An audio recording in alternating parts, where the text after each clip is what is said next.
I was able to work my way up the ladder really quickly to positions of management, and as a result, higher salary. I commanded respect with the way that I carried myself and with the way I spoke. People had no choice but to sit up and listen to me when I was talking. Closed mouths don't get fed. Businesses are not going to go out of their way to just give you a pay rise because you're a good person and you're doing a good job. Hi lovelies, welcome back to my channel. I'm in my blazer today, so you know I'm in business.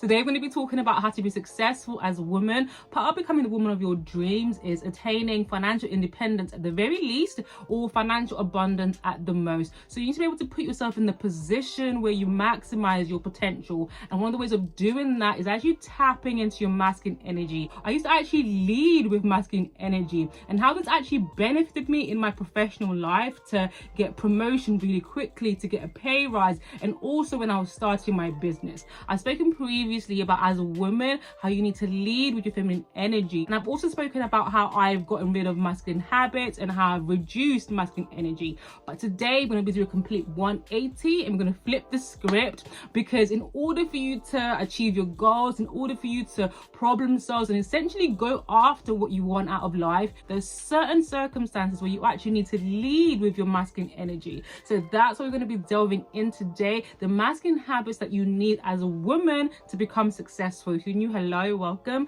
My name is Lorraine and my channel is Lori Lux, and I like to call myself your self-care soul sister. So subscribe to the channel and join our soft living space. So the difference between feminine and masculine energy is that feminine energy is about just being, about receiving, about being intuitive, about being creative, whereas masculine energy is about doing and being action oriented. Someone actually pulled me up on this in the previous video about how I say this wrong, but if you can't already tell, English is not my first language, so it is what it is. Usually things that are linked to tangible success, like jobs, careers, businesses, making money, are linked to masculine energy because it's about doing, it's about being action focused. This is where leading with masculine energy was very advantageous for me in my profession, but I'd always led with masculine energy. I was always ambitious, I was always driven, I was always hardworking, always good at problem solving, critical thinking, even before I started work. So when I did actually start working, a lot of things just came naturally to me because I was able to grasp things really quickly, and my personality, character, and masculine energy really thrived in that working environment. This meant that I was able to work my way up the ladder really quickly to positions of management, and as a result, higher salary. So from the point of finishing education and the point of entry into my career, it took me less than 2 years for me to have a management position. The first masculine habit that you need in order for you to become successful is being assertive. So I remember I went to a job interview, and this must have been the second interview that I'd ever been on in my career, and this was a highly competitive post. There were so many applicants and I really wanted this job. They did a group interview and a one-to-one interview. Bearing in mind, I had never done a group interview before. Long story short, I was successful and they offered me the job. When it came to the manager giving me the feedback as to how the interview had gone, she said that I had shown leadership, that I had shown authority without being aggressive, that when the interview first started, everyone just started talking above themselves, trying to, be heard and say their point and show, how knowledgeable they were. But I just sat back and let everybody talk, but at the same time show interest at what people were saying. And at the end, I was able to summarize what everybody had said and then also show my level of expertise and knowledge. And she said to me, and I'll never forget this, that this was evidence that I'll be a great leader and a great manager one day. So being assertive helps you to stand out. I've always been successful at all the interviews that I've ever done, and this is highly linked to self-confidence, which I've touched on briefly in self-love videos, but I need a whole separate video dedicated to just self-confidence. I've always been a very assertive person. I've always been able to speak my mind and say my opinion and never shied away from saying no. Okay, the reason why assertiveness is linked to success is because it helps with your communication style. Success is highly linked to networking networking, the relationships that you have with people. So if you're able to interact well with people, where you are direct, where you show authority and expertise in knowledge, it also helps for people to take you seriously. Even though I was a young black female in a position of power, people used to take me seriously and used to care about what I had to say, not only because I knew what I was talking about, but because I was assertive. I was confident in myself. I commanded respect with the way that I carried myself and with the way I spoke. So people had no choice but to sit up and listen to me when I was talking. People are so busy. They speak to so many people throughout the day that when you speak to them, if you're timid, if you're passive,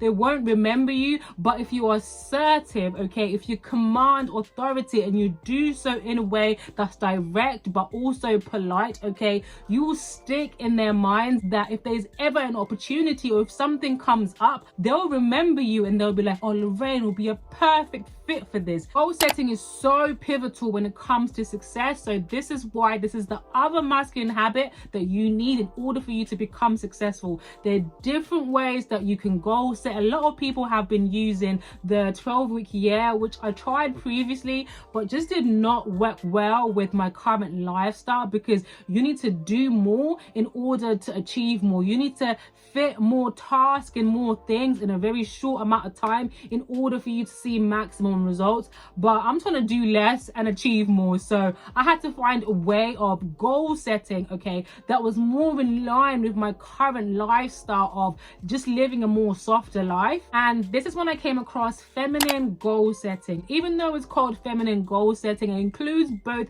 feminine and masculine energy. One of my heart's desires is to reach the milestone of having 100,000 subscribers. I'm sure that's majority of every YouTuber's milestone, and I envision to feel validated for all my hard work. I envision to feel more confident within myself as a content creator, to feel more motivated and inspired to create more content, to feel more creative, to feel more fulfilled, to feel happier. Okay, so in everything that I'm doing, when I am thinking of ideas or videos, when I'm filming videos, in everything that I'm doing, I am acting as though I've already hit 100,000 subscribers. And this is impacting how I am feeling. I'm feeling more confident within myself. I'm not second guessing myself as much when I come up with ideas or when videos don't do as well. I'm just remaining in that feeling of success, in that feeling of being validated, of being inspired and being motivated. And funnily enough, I actually felt more validated when I watched Montel B's video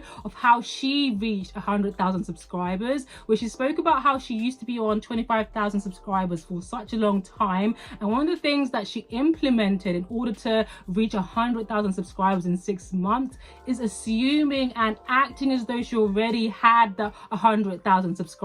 And even though she didn't carry out feminine goal setting, this still affirms to me that feminine goal setting was effective. It's kind of similar to the law of assumption, assuming that you have already acquired your heart's desires, and that essentially helps you stay on track and help you stay on course, because in your mind you believe and you feel as though you have already achieved that. The things that you're doing, your daily habits, are of somebody who has acquired that promotion, somebody who has acquired that 10k month. I always say that I'm an intellect who's led by emotion. I think it's because I'm a water sign, but in order for you to be successful, one of the other masculine habits that you need is to be able to regulate your emotion. And this is where there used to be a disparity with my previous female colleagues and previous female staff members, because they saw me first as a female and not their manager. This is where the professional relationship was skewed, where I had to manage their performance and I had to manage their attendance.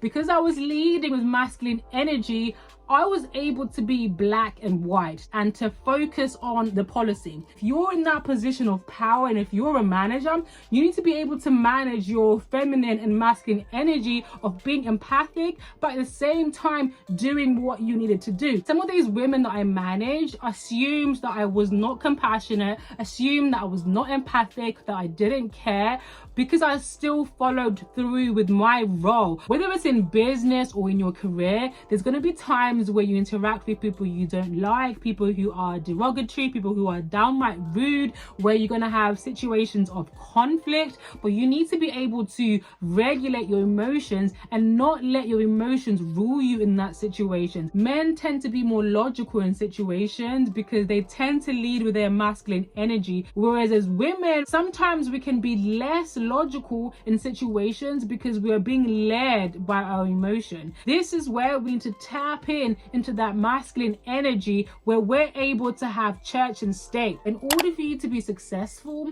you need to take charge. You can't wait for things to happen to you. You need to take the initiative to make things happen, because again, you need to have your bottom line at the forefront of your mind. So what does success look like for you? Does it mean having a promotion? Does it mean having a 6-figure salary? Does it mean having your own business? Does it mean, generating a certain amount of income a year from your business? I remember having worked a year in management, and I was, meeting my KPIs, meeting the service needs, excelling in the compliance reviews, and basically thriving within my career. I knew because of that, my salary at the time was not matching my output. So I had a conversation with my manager to negotiate my pay. I was able to take charge in that moment and evidence my performance. I took the initiative to even discuss and negotiate my pay. And guess what happened? My pay increase was approved.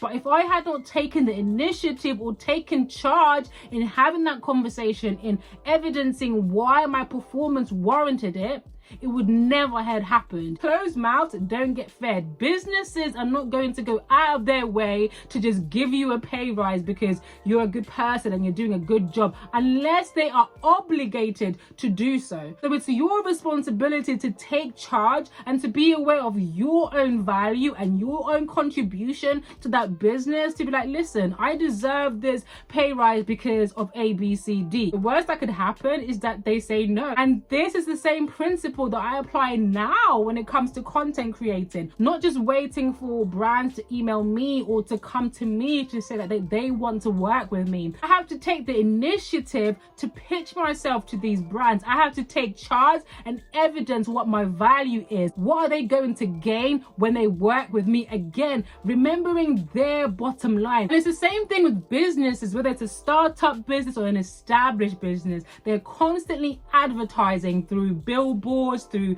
television, radio, social media. How many times when you're scrolling on Instagram or whatever do you see an ad? That's because brands and businesses are not just going to wait until you're ready to purchase something, until you have a thought to say, well, I could do with a new pair of shoes. They're going to constantly advertise. They're going to constantly market themselves for them to reach their bottom line. So that means for you to become successful, for you to reach your bottom line, you can't wait for things to happen to you. You have to tap into that masculine habit and masculine energy of taking control, of doing, of being action focused. The harsh truth is that in a work industry, you are just a number and you are disposable. During business meetings where the manager will be talking about the targets, whether we're hitting the targets or not hitting the targets, I was always taking note of that because that essentially contributed to the business's key performance indicators. So in everything that I did, even though I only had a junior role at that time, I always had in mind their key performance indicators, which meant that I gave my all, sometimes even went above and beyond to make sure that the tasks were done, to make sure not only were they done, but they were done to an exceptional standard, that I went out of my way to ask questions, to understand better, to go to training, to learn, to improve myself, so that when it came to appraisal reviews where they looked at your performance, okay, they were able to identify the high level of standard I was contributing to the business. This also showed them that I had a high level of standard for myself. And even now as a business owner, even though I'm the queen of soft life, okay, but there's a time for business, there's a time for action, because I know that I have to record a certain number of videos, I know that I need to generate certain leads in my business, business, because if I don't do that, then I will not be successful. Your bottom line is to make money and to make a profit. So that means that you need to invest in yourself in order for you to hit your bottom line. Once you start to have this mindset, this changes your working habits and your contribution level. The next habit that you need to become successful is fueling up. I recently finished reading Think and Grow Rich by Napoleon Hill, and oh my gosh, has this changed the game for me when it comes to knowing how to attain wealth. But I would never had understood the simple elements that are involved with becoming rich, that are involved with starting a business and creating wealth, if I did not go out of my way to read this book. I now have this thirst and this hunger for financial literacy and financial wealth, which is why in order for you to be successful, you need to fuel up. You need to have that hunger for success. You need to have that thirst for wealth. That's why this is a masculine habit, because it's primal at this point. When you're resting in your feminine energy, you are just being, you are just more content, okay? As opposed to when you are leading with your masculine energy, you can't rest until you get what you want. You can't rest until you have achieved what you want. That's why you are constantly doing. That's why it is task orientated. So that means that you are constantly going to look for information, for knowledge and skills to upskill yourself so you can be in that position to go after what you want. I feel like reading from a feminine perspective is more about understanding, whereas reading from a masculine perspective is about answers. Tell me what I need to do so I can get what I want. And sometimes you need that primal energy for you to get things done, because if we were solely relying on our feminine energy, we wouldn't get things done, or we would not get things done as quickly or as effective as if we were leading with our masculine energy. I don't want the message of this video to be masculine habits equals success, because there are feminine habits which cultivate success without you having to put in a lot of work. I wanted to highlight, however, that sometimes you do need to lead with your masculine energy in order for you to be successful. That it's about finding the right balance of your feminine and masculine energy and knowing when to tap into your feminine or masculine energy. Let me know in the comments down below what masculine or feminine habits that you need to cultivate success. Don't forget to like this video, because it really helps me out and gets shared to more people. If you come all this way, thank you so much. But do not click off from this video without subscribing to my channel, pressing the notification bell so you do not miss an upcoming video. Make sure you watch this video here that YouTube is recommending to you, because I'm sure you're gonna love it. I will see you guys in my next video. Bye, lovelies.